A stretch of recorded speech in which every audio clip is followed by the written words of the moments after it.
അഗ്നിസാക്ഷി ഭാഗം 35 അവസാന ഭാഗം. 2 ദിവസത്തിനകം ഇരുവരുടെയും ഡിസ്ചാർജ് ചെയ്തു. വീട്ടിൽ വന്ന ശേഷം ഇരുവരും റെസ്റ്റിലായിരുന്നു. അങ്ങനെ ദിവസങ്ങൾ കടന്നുപോയി. അങ്ങനെ ഒരു ദിവസം കാലത്ത് ജോലിക്ക് പോകാൻ ഇറങ്ങുകയായിരുന്നു കാശി. ഞാനിന്ന് വരാൻ കുറച്ച് ലേറ്റാക്കും. ഇലക്ഷൻ വരികയല്ലേ, VIP വരുന്നത് കൊണ്ട് സ്പെഷ്യൽ ഡ്യൂട്ടി ഉണ്ട്. നിങ്ങൾ അത്താഴം കഴിച്ച് കിടന്നോളൂ, അവൻ പറഞ്ഞു. ശരി, അവൻ പറഞ്ഞു. എന്തെങ്കിലും ആവശ്യമുണ്ടെങ്കിൽ വിളിച്ചാൽ മതി. ശരി കണ്ണേട്ടാ. എല്ലാവരോടും യാത്ര പറഞ്ഞ് അവൻ ജീപ്പിൽ കയറി. രാത്രി 9 മണിയായതും വീണ ചെന്ന് പാർവതിയെ വിളിച്ചു. പാറു, വാ, അത്താഴം കഴിക്കാം. അവൾ ക്ലോക്കിലേക്ക് നോക്കി. കണ്ണേട്ടന് ഇതുവരെ വന്നില്ലല്ലോ. കാശിയേട്ടൻ വരെ ലേറ്റാകുമെന്ന് പറഞ്ഞതല്ലേ. നീ വന്ന് ഭക്ഷണം കഴിക്കാൻ നോക്ക്, വീണ പറഞ്ഞു. പാറു വിഷമത്തോടെ എഴുന്നേറ്റ് ചെന്ന് ഭക്ഷണം കഴിച്ചു എന്ന് വരുത്തി എഴുന്നേറ്റു. പാത്രങ്ങളൊക്കെ കഴുകി എല്ലാവരും കിടന്നു. പാർവതിക്ക് കിടന്നിട്ട് ഉറക്കം വന്നില്ല. അവൾ തിരിഞ്ഞു മറിഞ്ഞു കിടന്നു. എപ്പോഴും ഒന്ന് കണ്ണു ചിമ്മിപ്പോഴാണ് പുറത്തൊരു വണ്ടി വന്ന് നിൽക്കുന്ന ശബ്ദം കേട്ടത്. അവൾ ചാടി എഴുന്നേറ്റ് അകത്തേക്ക് നടന്നു. കണ്ണേടം വന്നെന്ന് തോന്നുന്നത്, അത് പറഞ്ഞ് സന്തോഷത്തോടെ അവൾ ചെയ്ത് വാതിൽ തുറന്നതും പുറന്തിരിഞ്ഞു നിൽക്കുന്ന ആളെ കണ്ട് അവളുടെ കണ്ണുകൾ കുറുകി. ആരാ? അവൾ ചോദിച്ചു. ശബ്ദം കേട്ട് അയാൾ തിരിഞ്ഞു നോക്കിയതും അവൾ ഞെട്ടിത്തെറിച്ചു പോയി. വിശ്വനാഥൻ. അവളുടെ ചുണ്ടുകൾ മന്ത്രിച്ചു. അവൻ അവളെ അടിമുടിയെ നോക്കി ഒന്ന് ചിരിച്ചു. ഈ സമയത്ത് എന്നോട് തീരെ പ്രതീക്ഷിച്ചില്ല അല്ലേ? അത് കേട്ടതും അവളുടെ മുഖം കോപം കൊണ്ട് ചോദിച്ചു.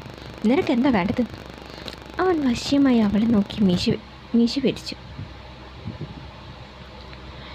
എനിക്ക് വേണ്ടത് നിന്നെ തന്നെയാടേ, എന്താ തരുമോ? അത് കേട്ടതും അവൾക്ക് ദേഷ്യം ഇടിച്ചു കയറി. നിന്നെ ഞാൻ എന്ന് പറഞ്ഞ് അവൾ അവനെ അടിക്കാൻ കയ്യോങ്ങിയതും അവൻ അവളുടെ കയ്യിൽ പിടിച്ച് തിരിച്ച് തൻ്റെ ഉടലിനോട് ചേർത്ത് നിർത്തി. ഇവിടെ എന്ന് അവൾ കുതിരാൻ ശ്രമിച്ചു.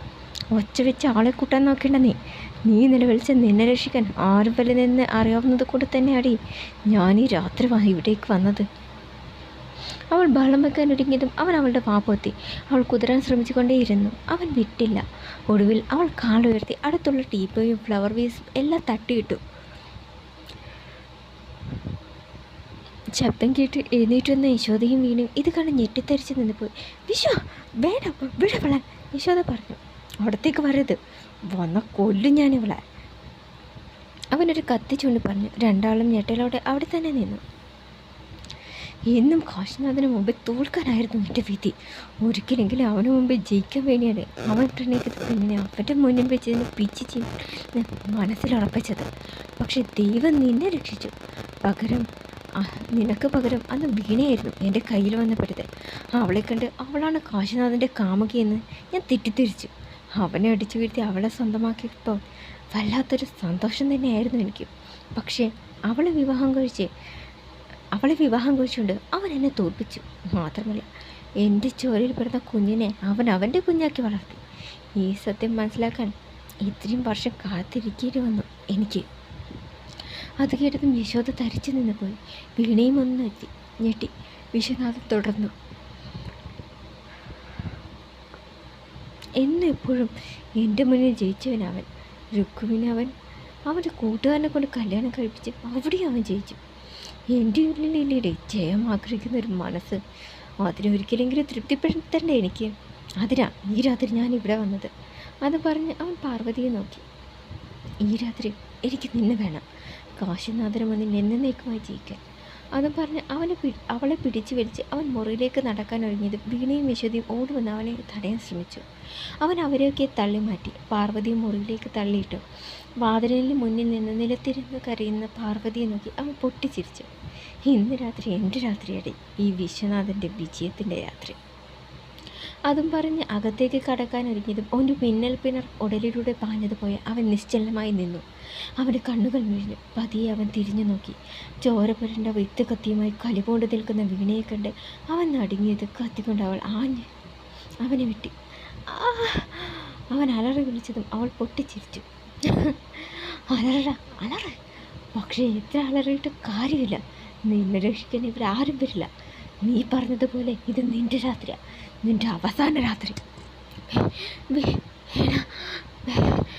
വേണ്ട, എന്നെ ഒന്നും ചെയ്യരുത്, അവൻ കൈകൂപ്പിക്കൊണ്ട് പറഞ്ഞു. അത് കണ്ട് അവൾ ചിരിച്ച്.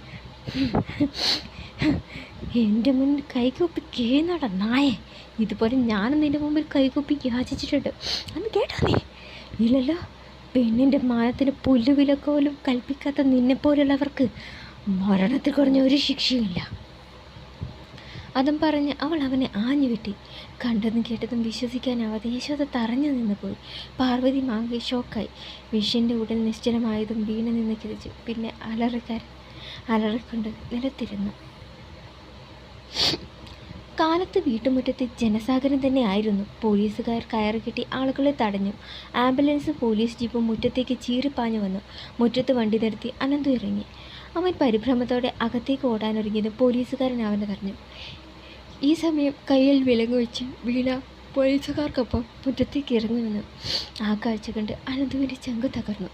ദേഹമാകെ ചോര പുരണ്ട് യാന്ത്രികമായി വീണ ജീപ്പിനടുത്തേക്ക് നടന്നു. ജീപ്പിലേക്ക് കയറവേ അവൾ തലചെരിച്ച് അനന്തുവിനെ നോക്കി. അവൻ്റെ കണ്ണുകൾ നിറഞ്ഞു. നിറകണ്ണുകളോടെ അവനെ നിസ്സഹായതയോടെ നോക്കിക്കൊണ്ട് അവൾ വണ്ടിയിൽ കയറവേ അനന്തുവിൻ്റെ കാതിൽ ഇന്നലെ രാത്രിയിൽ പാർവതി വിളിച്ചപ്പോൾ പറഞ്ഞ വാക്കുകൾ മുഴങ്ങി. അനന്തു, ഞാൻ വീണയോട് സംസാരിച്ചു. അവൾ നിന്നെ വിവാഹം കഴിക്കാൻ സമ്മതമാണെന്ന് പറഞ്ഞു. നിറകണ്ണുകളോടെ അവരും അവളെ നോക്കി. ജീപ്പ് അകന്നു പോയി.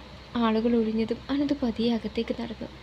വീടിൻ്റെ അകത്തളത്തിൽ മുഖം കുഴി ചിരിക്കുകയായിരുന്നു കാശിനാഥൻ. ഒരിടത്ത് കരഞ്ഞ് ആകെ തളർന്ന് ചുവര് ചാരി നിലത്തിരിക്കുന്ന യശോദ. കരയുന്ന ഉണ്ണിക്കുട്ടനെ ചേർത്ത് പിടിച്ച് നിലത്തിരിക്കുകയായിരുന്നു പാർവതി. രോഹിണിയും സഹദേവനെ സോഫയിൽ ചാരി കണ്ണുകളടച്ചിരിക്കുകയായിരുന്നു. അനന്ത് പതിയെ കാശിയുടെ അരികിലേക്ക് ചെന്നു. കാശി, വീണ. കാശി പതിയെ മുഖമുയർത്തി നോക്കി. അവൻ്റെ കണ്ണുകൾ കലങ്ങിയിരുന്നു. അവരിൽ നിന്ന് ഇങ്ങനൊരുത്തേക്ക് ഒരിക്കലും പ്രതീക്ഷിച്ചിരുന്നില്ല ഞാൻ. വീണ അവൾ എന്നെ എല്ലാത്തിനും വിധി എഴുതി നടപ്പാക്കി. ഇനി എന്തെന്ന് എനിക്കറിയില്ല അനന്തു. അവളെ രക്ഷിക്കാൻ കഴിയില്ല കാശി. സ്വരക്ഷയ്ക്ക് വേണ്ടിയിട്ടല്ല അവൾ അവനെ കൊന്നത്. എന്തുമാത്രം തോന്നിച്ചിട്ടുണ്ട് അവൻ അവളെ. മരിച്ചിട്ടും അത് തുടരണോ? അനന്ത് ചോദിച്ചു.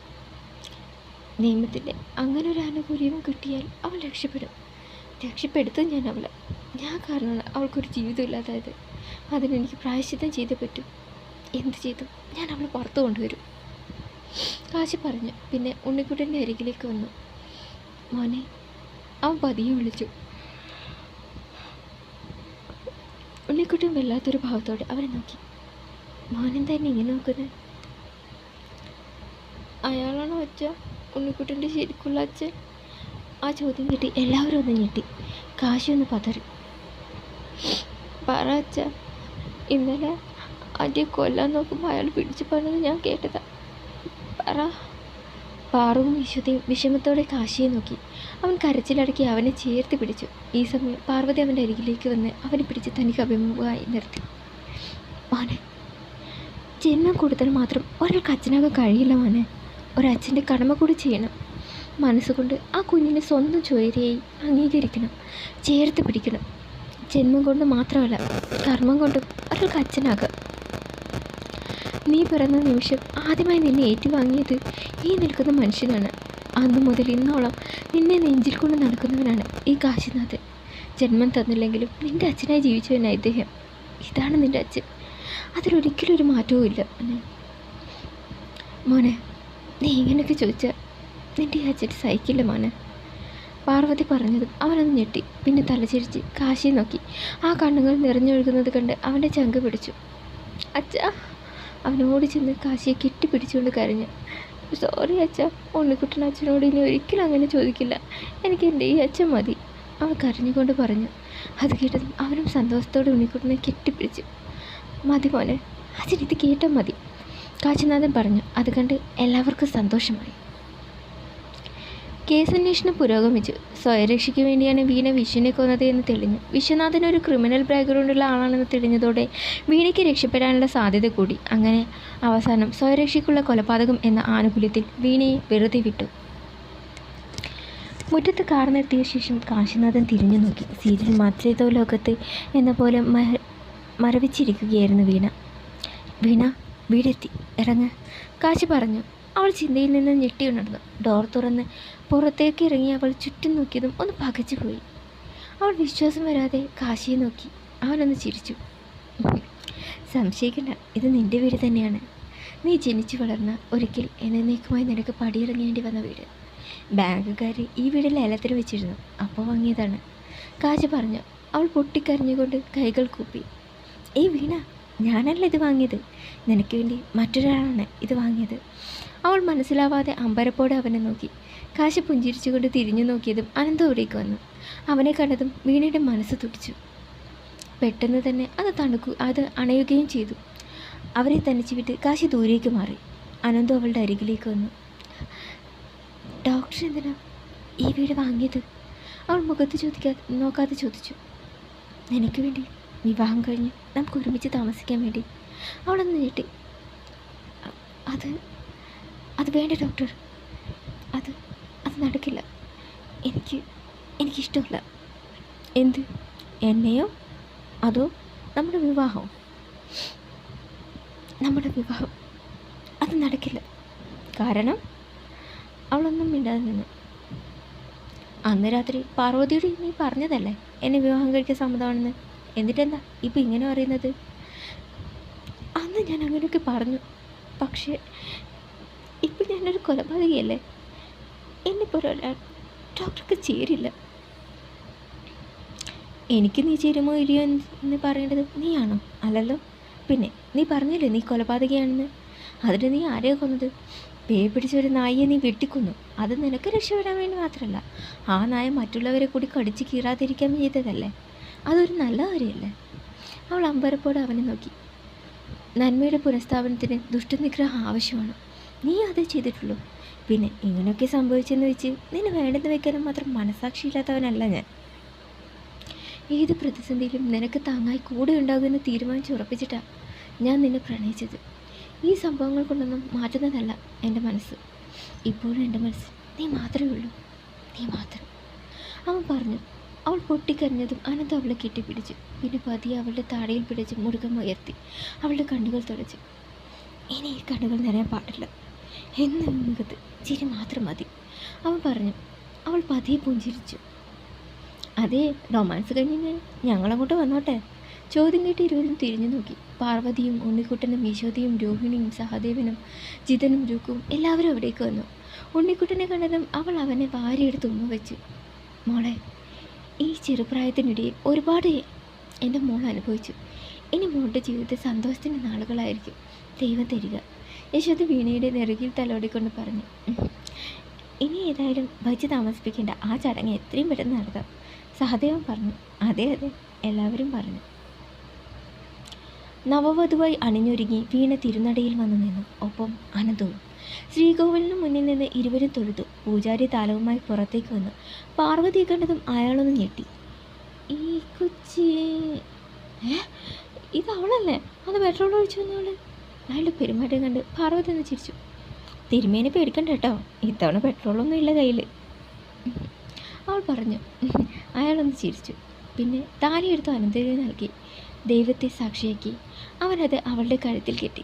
എല്ലാവരും അവരുടെ മേൽ പൂക്കളെറിഞ്ഞു. ചടങ്ങുകൾ പൂർത്തിയാക്കിയ ശേഷം യശോദയുടെ കയ്യിൽ നിന്നും നിലവിളക്കം വാങ്ങി വീണ സ്വന്തം വീട്ടിലേക്ക് കയറി. വൈകുന്നേരം ചെറിയ രീതിയിൽ ഒരു റിസപ്ഷനും കഴിഞ്ഞ് എല്ലാവരും അവരവരുടെ വീടുകളിലേക്ക് മടങ്ങി. രാത്രി മുറിയിൽ പാർവതിക്കായി കാട്ടിരിക്കുകയായിരുന്നു കാശി. ജോലിയെല്ലാം ഒതുക്കി പാർ മുറിയിലേക്ക് വന്നു. അവൻ്റെ നെഞ്ചിൽ തലതായിച്ചുകൊണ്ട് അവൾ കിടന്നു. കഴിഞ്ഞതൊക്കെ ഒരു സ്വപ്നം പോലെ തോന്നുകയാണ് അല്ലേ കണ്ണേട്ടാ? എന്തൊക്കെ നമ്മുടെ ജീവിതത്തിൽ സംഭവിച്ചത്? എന്നെങ്കിലും ഇങ്ങനെ ഒന്നിക്കാൻ കഴിയുമെന്ന് സ്വപ്നത്തിലെങ്കിലും നമ്മൾ കരുതിയിരുന്നു. ജീവൻ പോലും തിരികെ കിട്ടുമെന്ന് കരുതിയിരുന്നില്ല ഞാൻ.